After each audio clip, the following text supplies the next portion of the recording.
Right, Craig, thanks very much.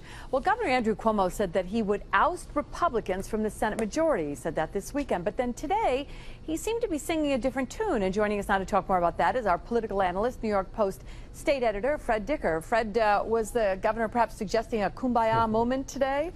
I don't know. People really are shaking their heads, including people at the Working Families Party, which endorsed the governor Saturday night after he produced a second video. The first one he sent them wasn't sufficient. The second video committing to their platform. And what they're all about, as we've talked about, their platform is all about higher taxes, increased spending for a variety of programs. They're controlled by labor unions. And today, the governor was saying, oh, no, I'm really in favor of bipartisan cooperation with the Senate Republicans. But Saturday night, he was pledging to take out those Republicans. So people are shaking their heads. The Republicans were having a little fun about an hour ago, circulating a statement that Hank Scheinkoff, a very prominent Democratic consultant who's working for the governor, had made back in 2002 when he was working for Carl McCall against Andrew Cuomo in the Democratic primary for governor back then.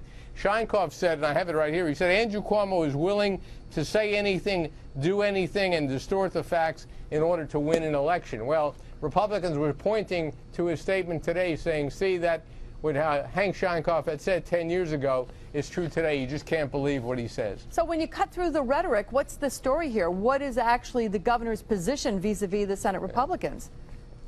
Well, let me cut through it really very sharply. The general sense is the governor's position is whatever it takes for him to win re-election. Now, we don't know what the governor's position is on a lot of things.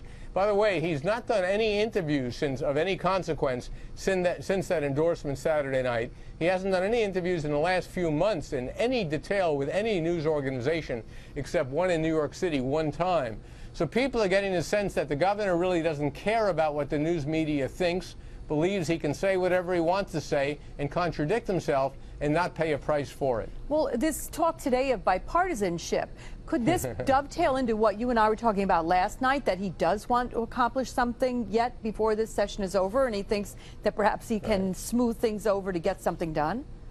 Not a chance, Liz. He's declared war on the Republicans Saturday night. They know it. They're saying that privately. They're kind of gearing up for a big battle to come.